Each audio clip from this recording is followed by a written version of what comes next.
And at this point, I'm going to turn it over to Jesse. Okay, great. So I just shared a screen. Does everybody see up there Rotary opportunities? Yes. Okay. So this is what we're going to talk about. We're going to talk about an overview of RI's structured program. So that's a key word there, structured. Talk about the benefits of global networking group, which actually isn't a structured program, it's another kind of entity. And talk about each program's relation to the Rotary goals, and really talk about how they relate to your clubs and your activities. So our first question here, what are Rotary International structured programs? So I'll ask the participants, what do you think are the structured programs of Rotary International? Polio Plus? Polio Plus, that's a good guess, but actually it's technically a separate thing unto itself, but it is very structured. If you look at a very technical definition, it's not. In reality, it is. What other ones, though?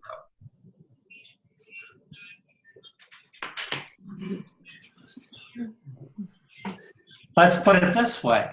Rotary has programs, activities that you take part in, and they have a very definite structure to them. Does anybody participate in anything that's from RI outside of their club?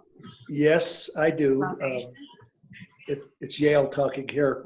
I am a member of the Rotary Action Group for Peace, and I'm a member of the Rotary Action Group for Clean Water. Okay, great. I think good examples. We'll be talking in detail about action groups in a bit. I think there are 31 of them. I believe it is in that range. Yeah. Yes. So we're going to talk about those. What other ones? Well, I'm going to move down to the next page for you all, and we're going to talk about them. And sometimes groups know all about all of these things, and many times the participants don't know any. How many of you are familiar with Interact? I am. Okay. Do you have an Interact club? Yes, we do. So give us a 50,000 foot overview of Interact. Well, our Interact Club is, I think, Yale, is it about 40 kids this year? It's in the high school. It's their junior year. And that's right. Actually, I think there are one or two kids who are homeschooled who've joined it. Oh, really? Yes. And it's an extremely active group. They do fundraisers in town for specific community projects, such as our animal shelter. And they also do international work. And they've gone down to Mexico and worked on, various humanitarian projects in Mexico. I can't pronounce the name of the town that they've gone to, but it's a good group. They help our Rotary Club on our big fundraiser, the Chili Challenge. I guess that's about all I have to say about that group. Well, cool. So they have their own projects. They have their own. Mm-hmm. Yes, they have their own projects. They have their own board of directors. I believe so. Yeah. Yep. They have. Yes, they do. Mm-hmm. So they're an entity unto themselves, and they have. How often do they meet? I think it's once a month, but I'm not sure on that one. Do any of the other of you have Interact clubs associated with your club? Not hearing yeses, either people unit or the answer is no. This is Dominic. We're about to announce the charting of an Interact club at one of the charter schools here in Albuquerque. Good idea. So it could be charter, it could be public, it could be private. I think technically it could even be a collection of homeschool kids if you wanted. And I think we just heard of the advantages. They do great work for the community, and they can be tied to your club. Tell me, what do you think are the keys to a successful club? Leo, maybe you could. What do you think are the critical elements, and Yale, what are the critical elements of making it a success? Interact? Or, Yes. yeah.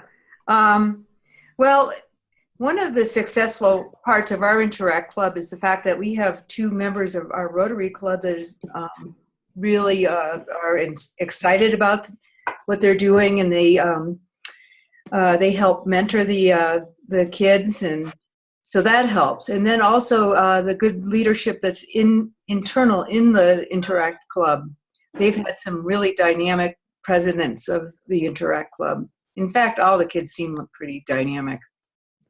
So I've heard 2 of the key ingredients: an excited group at the school and excited Rotarians that are going to be part of it. I know the year I was president, our coordinator and I both were going to all the meetings. It's really cool. How about support from the school? There's one chemistry teacher, Miss Batts, who's been very supportive over the years, and that's important also. And that's one I would echo. You have to have good support from the school. Otherwise, it's going to be hard to keep it running. What's the challenge year to year? When you come up with a new school year, do you have any challenges?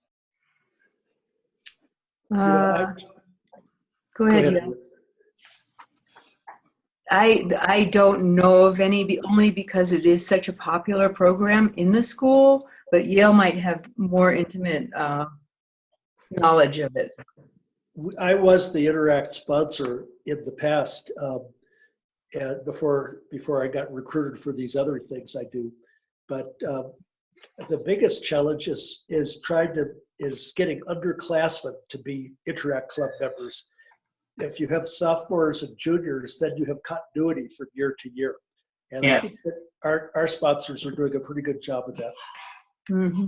And that's the key thing I was hoping somebody had an insight, is that continuity can be a challenge. We had one club down here that they were all graduating seniors, so the coming year, basically we started over from scratch. Right. So let's go on to the next one. So that is a structured program of Rotary. Rotaract is another structured program. Does anybody here have a Rotaract club that they deal with?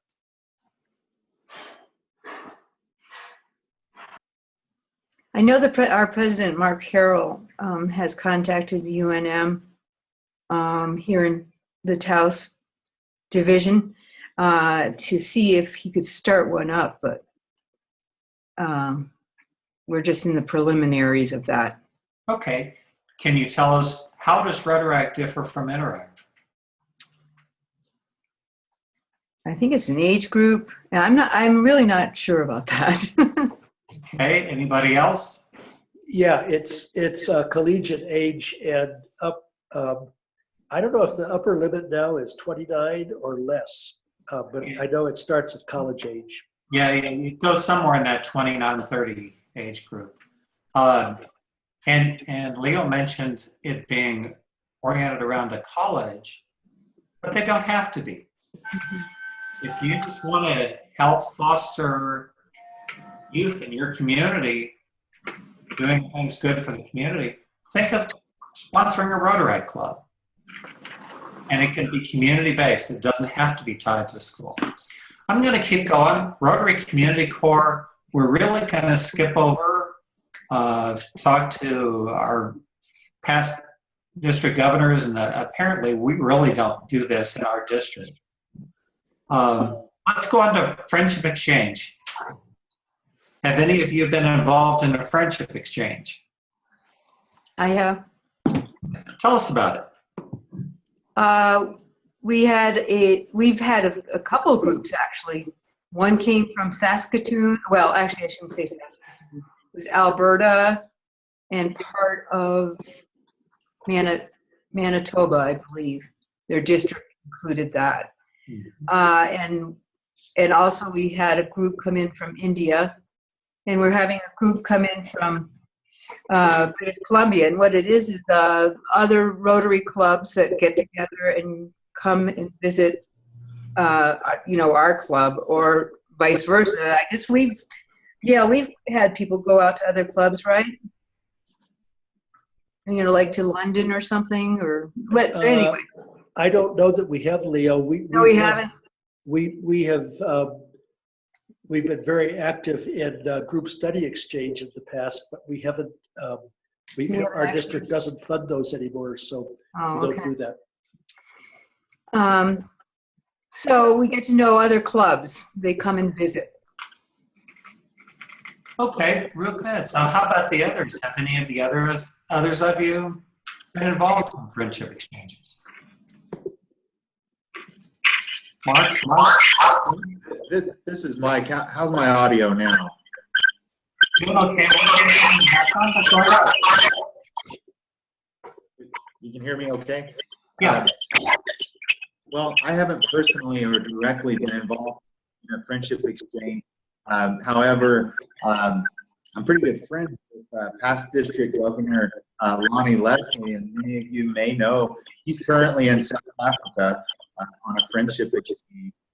And I know he's taking advantage of that, both hosting as well as going and visiting. And he's a big advocate of this. And as a result, our club has helped when there has been folks traveling through an area. We've hosted them in our homes and in our community, and kind of shown them around for a day or two as they pass through. So I've got a taste for it, but not directly myself. Oh, cool. So we've got a couple of clubs. So there's opportunities both outbound and inbound. Okay. So I'll suggest the mute help. Mike, we can hear you well. It's just we hear some background noise. That's what's happening. So friendship exchange is great because it's mostly a social thing. We get to go to another area and enjoy good dining, fellowship. We see Rotary projects. We see just fun stuff. A couple of nights at each, couple of 3 nights at each location. Great thing. How might it tie into any of our projects? I'm getting a lot of feedback. I can't really hear what you're saying. Oh, okay. Yeah, maybe if everybody can mute. So go ahead now. Did you have something you wanted to add there? No, I was just saying I'm getting a lot of noise where I can't hear what you're saying. Right. And I'm trying to see where we have. Yeah, I think that's better now. So I've got a question. Can this tie into anything we do as a project? Friendship exchanges. You get a lot of ideas from the other clubs, which is nice. Like fundraising ideas and so on and so forth. So you can tie in those new ideas into projects that you have in your club. Very, very good. Yeah, that's the kind of thing I was heading toward. How about global grants? Mm-hmm. What's a key requirement of global grants that might relate to this? Well, with the global grants, you have to have participants both in the country that is sending the team, whether it's a water project or a vocational project, and you have to have a Rotary club in the country who's the receiving country, as I understand. Great. So that's what I'd like y'all to think about. Think about there's just fun to be had in doing this, but also it can lead to joint projects. So let's keep going. We talked about friendship exchange, youth exchange. How many of you are involved in the youth exchange program? Taos Club is. Taos? Mm-hmm. Anybody else? Okay. Taos, do you want to tell us about your experience? Well, in fact, we're having the youth exchange kids up here for a ski weekend, Okay. which is fun. And then we also have a youth exchange student, Oliver. You know what? I'm not sure. Is he from Denmark? Denmark. Yeah, he's from Denmark. We've had youth exchange students almost every year since I joined the club 10 years ago. Mm-hmm. Yeah, we've had one, I think, every year but once since I started with Rotary, which was about 25 years ago. It's a great program. You get a chance to learn about all other cultures. The kids get to come to your meetings, and hopefully they do. Mm-hmm. How many hosts do you have in a year with your students? Yeah. We try to have 3 families each year. That's a little bit of a struggle, especially because Taos is a community of ancianos. And our club is a bunch of ancianos, and so there's not too many people that know the young families. But we found 2 so far this year, and I think we'll find a 3rd. And I would echo what Neil said. We struggle, but now are all of yours Rotarians, Yale, or do you go outside? Some of both. Yeah. You can involve other people. They don't have to be a Rotarian. No. But they do have to be reviewed.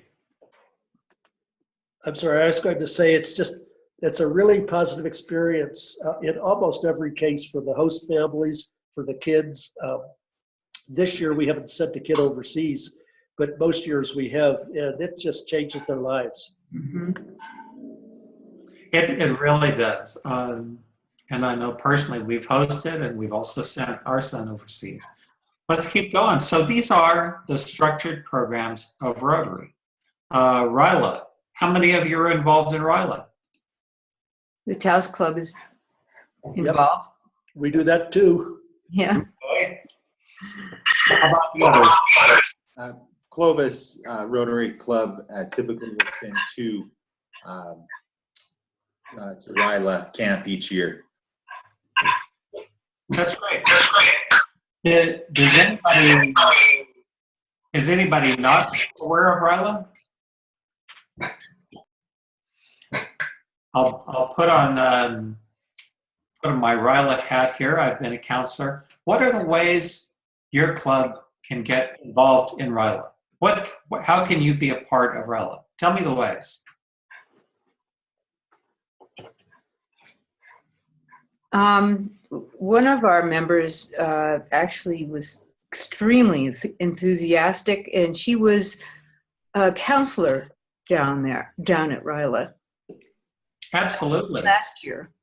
I've done that for 5 years. It's a great experience. Mm-hmm. So have some of your members be counselors. How else could your club be involved in RILA? Well, recruiting kids, of course, raising the money to send them. I think, isn't it $600 a child, Jesse? It is. It's $600 per student. And then it's a fairly good hike from Taos down to the Manzano Mountains. So we drive them there, we drive them back, and we also invite them to our club afterwards to speak about what their RILA experience was.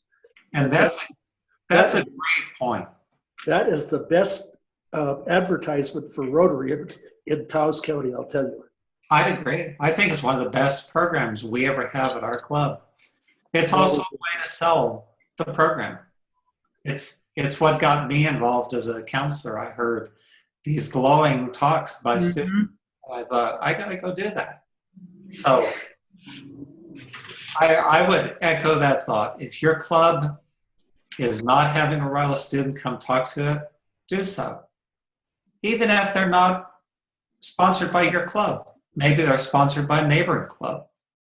Have them come talk to your club. It makes for a great talk. So we're going down the list.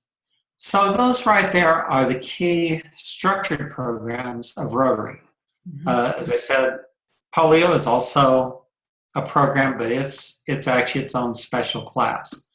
Why do we call them structured programs?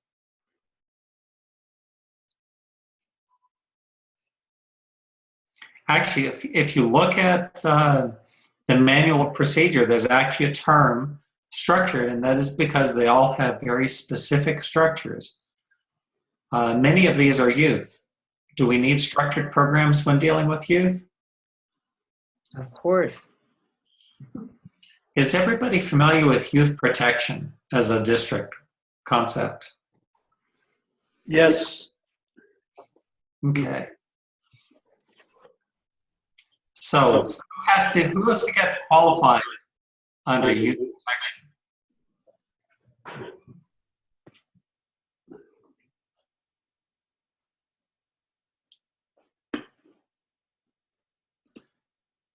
So we lost a lot of videos there.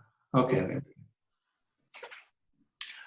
Youth protection, it's a real key. You need background checks on everybody. How about Raleigh Council?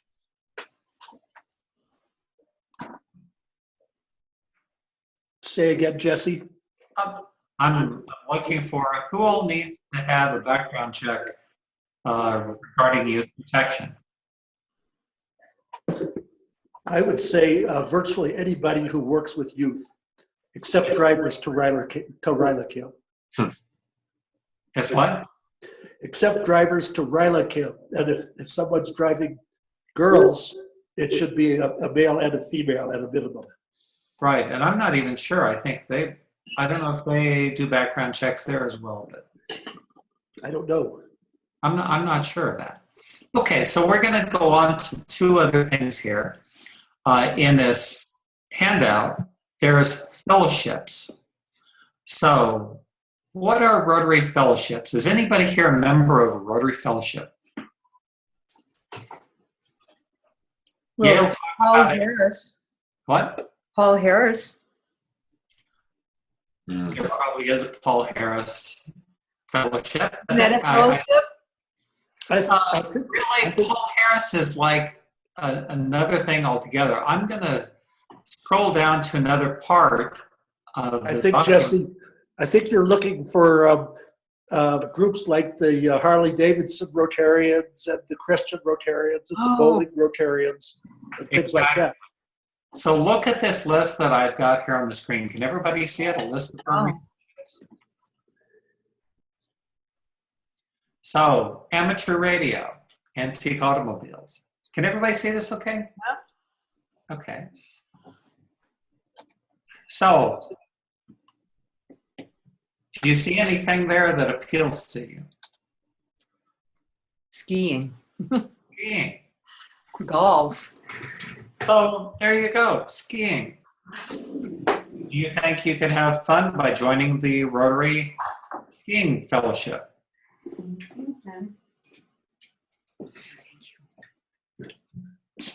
But nobody here is a member of one, right? No. There's a fellow in my club. He's actually a member of Travel and Hosting. When they go to the International Convention this year in Seoul, that Travel and Hosting Fellowship is great to do their own tour, their own trip right after the conference. He's also part of the RV. There's an RV one here. And they get together and they go out on trips all over the country. So do you think this would be of interest to y'all?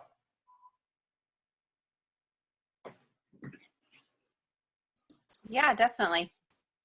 Anyone you see there that you think you'd like to do?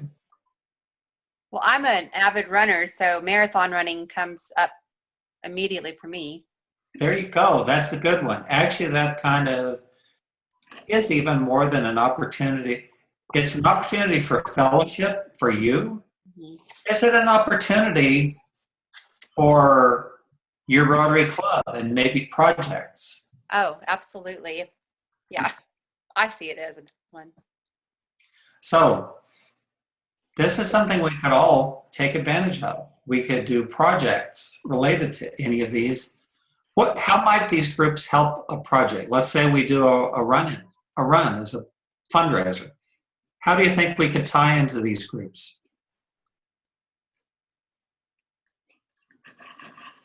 As far as we as Rotary, or as the community? As your Rotary Club, say, let's say your Rotary Club does a run as a fundraiser. Mm-hmm. Could you make use of a group like this? Hmm. It's really just a fellowship, but Oh. Yeah, it's all over. The fellowship that comes with it, it's the coordinating of the event, it's participating in the event, it's so you could maybe bring in Rotarian runners from all over the country. yeah, Yeah. absolutely. You could make a big Rotary event in your community. So think about that. Okay, we're going to go on to another thing. So there are Rotary fellowships. They're primarily social, but we could turn them into more than just a social part of our club. We could actually turn them into a part of one of our activities.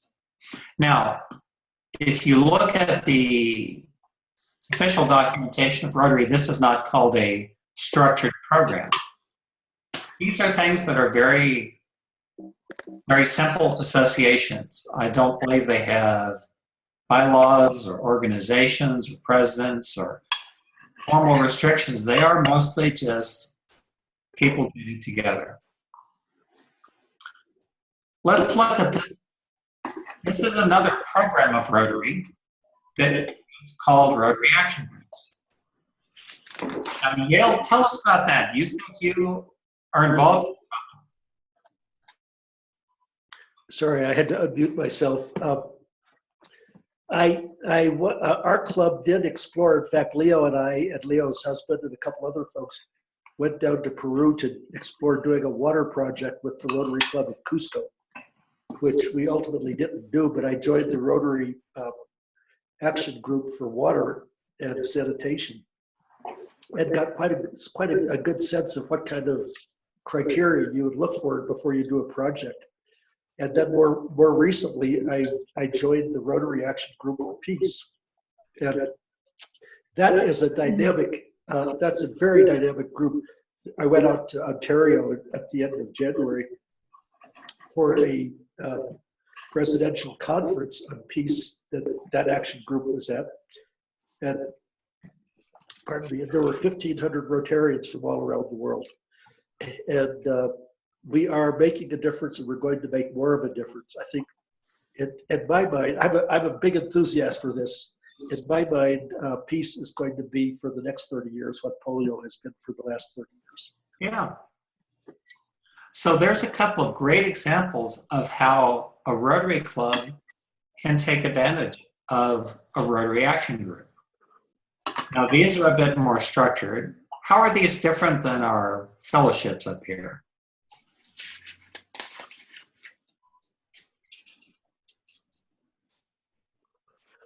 In my mind, I've never been in a fellowship since I left my college fraternity.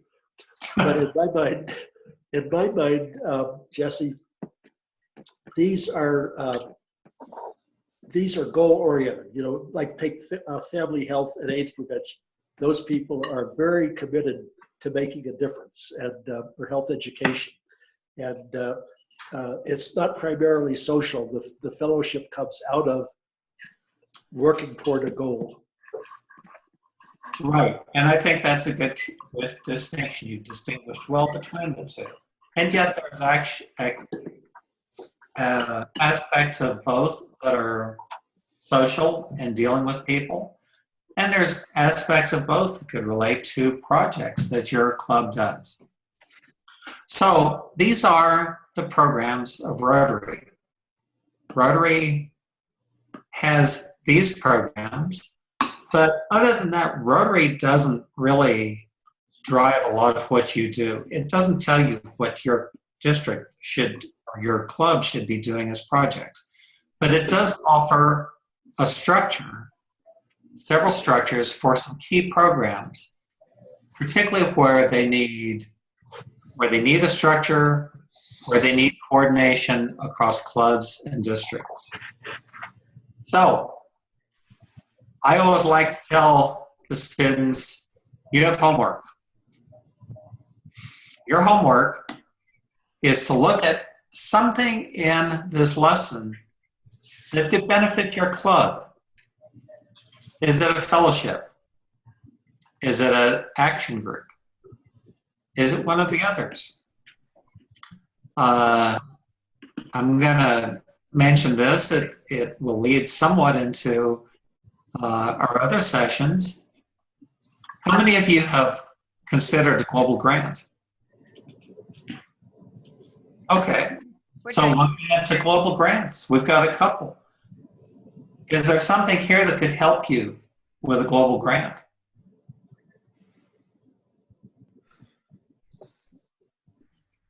Well, our beloved Deborah Simon, Humanitarian of the Year in our zone, has for what, 15 years maybe, done water projects in Guatemala. Did you go to Guatemala, Jesse? I have not been, no. Yeah, but she benefits greatly by the knowledge from the water, from the WashRag group, as it's called, Water and Sanitation. So there's actually ways we can use our contacts and information from action groups, fellowships, friendship exchanges, all to help us investigate and pursue global grants. Okay. So, quick question. Yes. On the action groups, are those groups that have been approved by Rotary that we can work with? Is that what the deal is with those? I'm not sure if there's an approval process. I really don't know. As best I know, they're just groups that have an interest and they pursue projects, they pursue things. I don't know that I don't think there's actually a certification or approval process on either of these. I think that's right, Jesse, but also RI does make liaisons available for these action groups. So, Okay. so in the Rotary staff, there's somebody who'd be the liaison for the action group for peace, for example. Okay, good. Thank you. Actually, that's a good point. Any questions we have? Because I'm pretty much ready to wrap up here. Okay, so remember your homework. Think of what you're going to take back and talk to your group, your club about. In all of this, how are you going to get more involved with Rotary? Yep, I'll turn it back over to you. Okay, couple things before we take a quick break. Marianne Romero, can you hear us?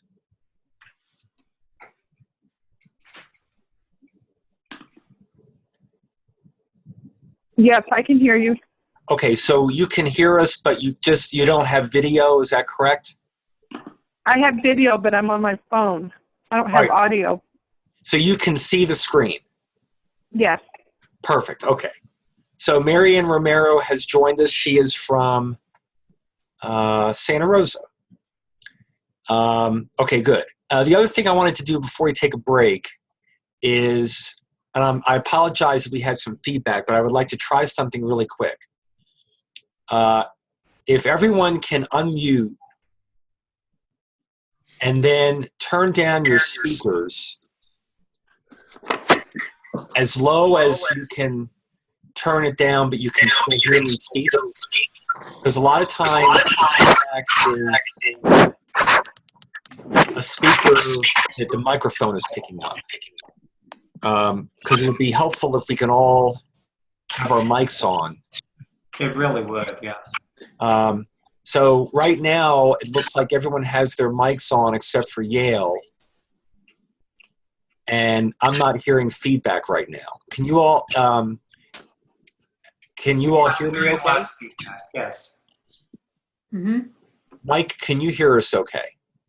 Yes, I can hear you. All right, so let's try that for the next session. We'll just turn the speakers down, but enough so we can hear each other, but try to have the mics on. All right, why don't we go ahead and take a break for about 5 minutes or so. We'll reconvene no later than 1:45.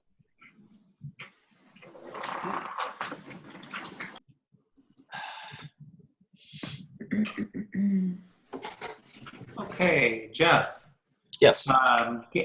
Again, like yesterday, I can stick around if y'all need the help. We have enough people to do the breakouts. If you are so inclined. If I'm inclined to stay, or Well, if you're inclined to stay and help with one of the breakout rooms, sure, I can do that. we have, with Marianne joining us, we've got basically 6 participants and facilitators. Bruce also joined us, so we can break into groups of 5 each. Okay. And Jeff, I don't think that tomorrow I have anything in strengthening the clubs for a breakout. I think it's just going to be just a group session for the whole group. We only have 3 people, right? Well, tomorrow we should have a large group. Oh yeah, I just downloaded the. Well, I may didn't download everything, but I downloaded what I thought was the most recent list of attendees, and I only saw 3 people on the 18th. Well, that's Thursday. Oh, that's right. Oh, that's right. Yeah, so tomorrow we've got a pretty large group, and it's tomorrow's large. Thursday that's a smaller group. Yeah. Okay. Hello, Jesse. Hey, Bruce, how's it going? Pretty good. Keeping the banjo going? Oh, yeah. Are you strumming your guitar? Not a whole lot, but I'm really working on mandolin. I've got some folks. Oh, cool. Yeah, got a mandolin too. So Let me know how that goes. actually, it's going well. I've got some people that like to do it. One of them's actually been fairly active in some bluegrass bands. Get started. Enjoy it. Oh, I got to show you my mandolin. Stay put. I'll be right back. Okay.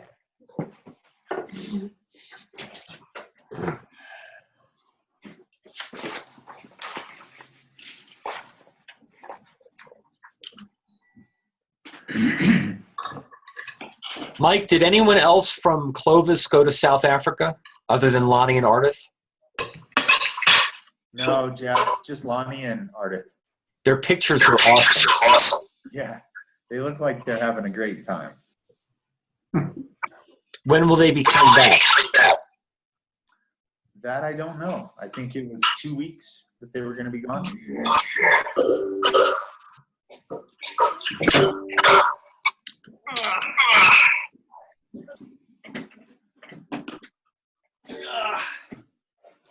Ta-da! It's my mandolin. You see it? Okay. Cool. What's your brand? Kentucky. Kentucky. Okay. A little. I don't see the peg. Yeah, there's nothing on the peg stock. What is it? Who makes it? Do you recognize Eastman as a brand? Eastman? Yeah. No. Yeah, it's made in China. Pretty good mandolins.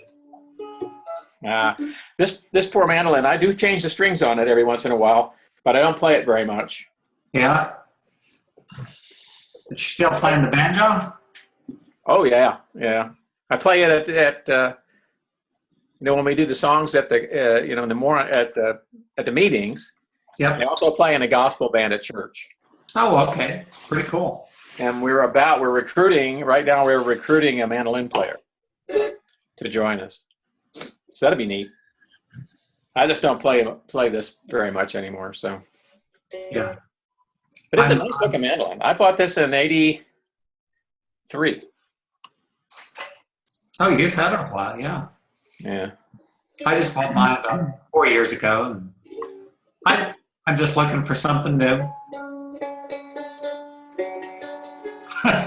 Grossly out of tune. It's going to lower our scores, Bruce.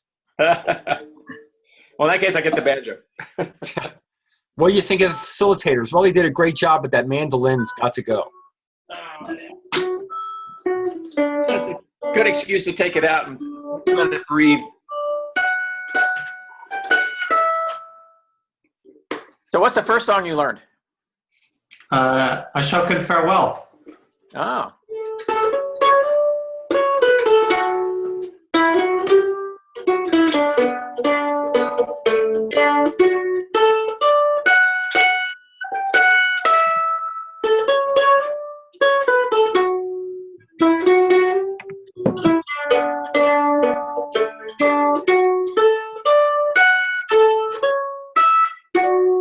Very good. Very good. So Jesse, just think about this.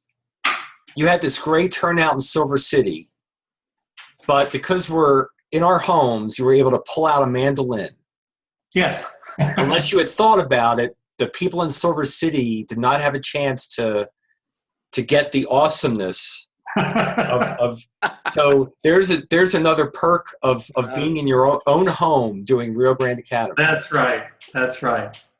See, now what I have to do, see, I noticed that you have, whenever you are teaching, in the background, there's always music. There's a guitar back there. I've seen your mandolin. See, what I have to do is I've got to redo my screen a little bit, get it up higher so that I can show my instruments too. There you go. I don't have any up here except for the mandolin. So. Okay, well, I'll show you my latest acquisition. It's just to the... Oh, didgeridoo? Didgeridoo. Yeah. Went down to Australia to see our son. Yeah. My son bought one of those when we were there.